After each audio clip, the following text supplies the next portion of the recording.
ఒక్కసారి మీరు చెక్ చేసుకోండి, లేదంటే ఒక్కసారి లెఫ్ట్ టైం మళ్ళీ వచ్చే ప్రయత్నం చేయండి, ఎందుకంటే అస్సలు ఏం అర్థం కావట్లేదు. రైట్ హేమ గారు. అయితే ఆ రోజు వచ్చేసి మన టిఆర్ఎస్ ప్రభుత్వం గత ప్రభుత్వం ఏదైతే ఉందో వాళ్ళు వచ్చేసి ఇదే వీళ్ళు అడిగినప్పుడు సమ్మెలో కూర్చున్నప్పుడు ఏదైతే 55 మంది చనిపోయారు, ఆత్మహత్యలు చేసుకున్నారు, అప్పుడు కూడా కనీసం ప్రభుత్వం దిగి రాలేదు అని కాబట్టే కదా ఈ రోజున తెలంగాణలో వచ్చేసి మళ్ళీ కాంగ్రెస్ ప్రభుత్వం వచ్చింది. మరి కాంగ్రెస్ ప్రభుత్వం నేను వచ్చిన తర్వాత తీసుకొస్తా అని ఎందుకు హామీలు ఇచ్చారు అంటే, మనం 420 హామీలు అక్కడ 420 అని రాసినప్పుడే మనం అసలు గ్రహించాలి తెలంగాణ ప్రజలుగా. ఎందుకంటే ఈయన ఎంతసేపటికి ఇప్పుడు తెలుగు అంటే ఏపీ రాష్ట్రం వాళ్ళకు మన అక్సైడ్ చూసుకుంటే ఆంధ్ర విభజన అనేది వద్దు అన్న వాళ్ళకేమో వచ్చేసి వాళ్ళకి విభజన అయిపోయింది, వాళ్ళు హ్యాపీగా వచ్చేసి దాన్ని విలీనం చేసుకున్నారు, వాళ్ళకి ఉద్యోగాలు ఏంటిది ప్రభుత్వ ఉద్యోగం అయిపోయింది, వాళ్ళకి ఇక్కడికంటే చూసుకుంటే అక్కడ డబుల్ ఏంటిది వాళ్ళకి ఏంటిది జీతాలు కూడా ఉన్నాయి. ఈ రోజున మనం కొట్లాడి తెచ్చుకున్నా కూడా ఈ రోజు వరకు వచ్చేసి ఈ కాంగ్రెస్ ప్రభుత్వము ఏదైతే మరి ఆ ప్రభుత్వం చేసింది కదా అని చెప్పేసే కదా ఆ ప్రభుత్వం చేసినందుకే ఈ ప్రభుత్వాన్ని ఎంచుకున్నారు. కాంగ్రెస్ ప్రభుత్వాన్ని ఈ రోజున మనం ఎందుకు ఎంచుకున్నాం? 2.5 సంవత్సరాలు కూడా వీళ్ళకి సరిపోవట్లేదా? అదే ఆమ్ ఆద్మీ పార్టీ నుంచి కాపీ కొట్టి బస్సు ఫ్రీ అని చెప్పి తీసుకొచ్చి ఈ రోజు ప్రజలను ఏ విధంగా మోసం చేస్తున్నారు. ఆమ్ ఆద్మీ పార్టీ ఆ రోజు బస్సు ఫ్రీ అని ఒక్క భయం ఉంది కదా, ఒకవేళ అలా కాదు హేమ గారు, ఒకవేళ కనుక పూర్తి స్థాయిలో కనుక విలీనం కనుక జరిగితే, విలీనం అయిపోయిన తర్వాత ఆర్టీసీ ఆస్తులన్నీ కూడా ప్రభుత్వ ఆస్తులు అయిపోతాయి. అప్పుడు గనక ప్రభుత్వం గనక అమ్ముకున్నా ఎవరో క్వశ్చన్ చేయలేనటువంటి పరిస్థితి. అప్పుడు నష్టం రాదా ఆర్టీసీకి? అంటే ఉద్యోగులు అంటే లాభపడతారు, ఓకే, ఉద్యోగులు లాభపడతారు, ఓకే, ఉద్యోగులు ప్రభుత్వ ఉద్యోగులు అవుతారు, వాళ్ళ జీతాలు పెరుగుతాయి, అన్ని బాగానే ఉంటాయి.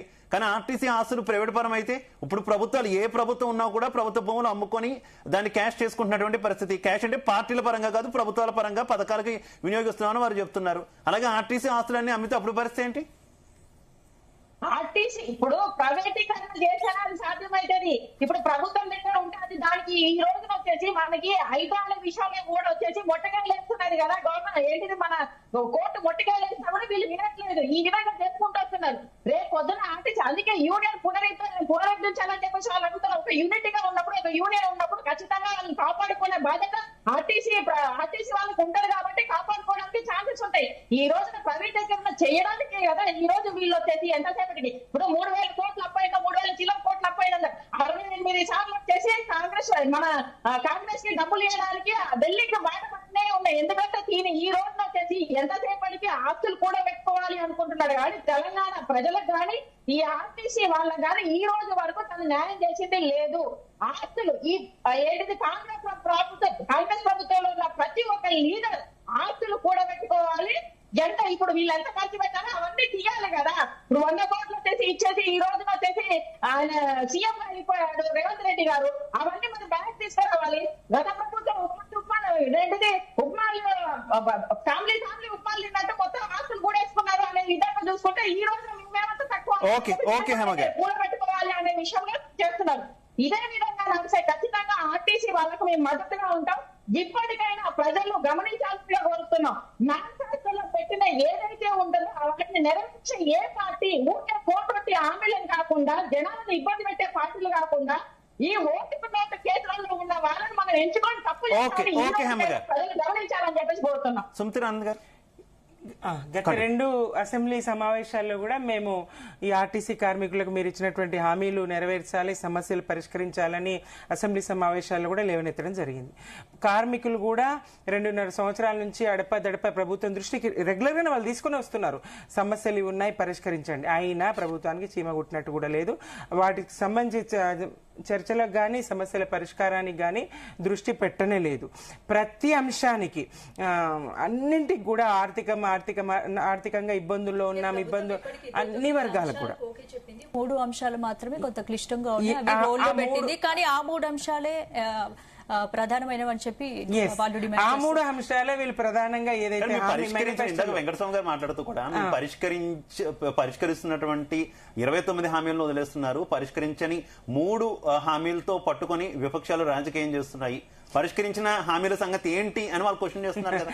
విపక్షాలు కాదు, కార్మికులను మీరు శాంతింపజేయండి, కార్మికులను మీరు అంగీకరింపజేయండి, వాళ్ళ సమ్మె విరమింపజేయండి, వాళ్ళని ఏదైతే ఎన్నికలకు ముందు మీరు నమ్మించిండ్రో ఇప్పుడు కూడా వాళ్ళకి అట్లనే చెప్పండి.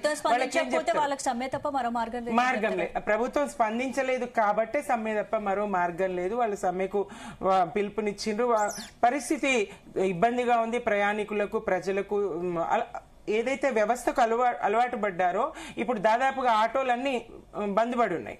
మరి ఈ పరిస్థితులు నష్టపోయి ఆటోలన్నీ తీసేసుకున్నారు. కామారెడ్డిలో అయితే ఒక ఆటో కార్మికుడు తన 3 పిల్లల్ని చెరువులో వేసి చంపేసి నడపలేను, బతికించలేను అని చెప్పేసి అటు వాళ్ళ నెలకు 12,000 ఆటో కార్మికులకు ఇస్తామని అది నెరవేర్చలేదు. అట్లా ఆటో కార్మికులు ఆటోలన్నీ దాదాపుగా తీసుకున్న పరిస్థితి. ఇప్పుడు ప్రజలేం చేయాలి? వాళ్ళకి రవాణా వ్యవస్థ ఎట్లా? ఇది ప్రభుత్వం వెంటనే పరిష్కరించాల్సినటువంటి అవసరం. ప్రధానంగా 3 న్యాయమైన డిమాండ్లు ముందు, మిగతా డిమాండ్లు తర్వాత అంశం. మిగతా డిమాండ్ల గురించి వాళ్ళు మాట్లాడదలుచుకుంటే ఇదివరకే చేయాల్సింది. ఆర్థికంగా భారం పడేది కానీ ఇతరత్ర ఏవైతే ఈ 3 కానివి ముందే చేసి సమ్మెదాకా రానివ్వకుండా చూసుకోవాల్సింది. పరిస్థితి చేయి దాటిపోయింది.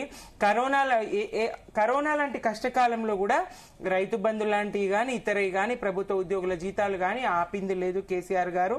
రాష్ట్రానికి నయా పైసా ఆదాయం లేనప్పుడు కూడా అప్పులు అనేది అంతా కూడా అబద్ధపు ప్రచారమే కానీ నిజం కాదు.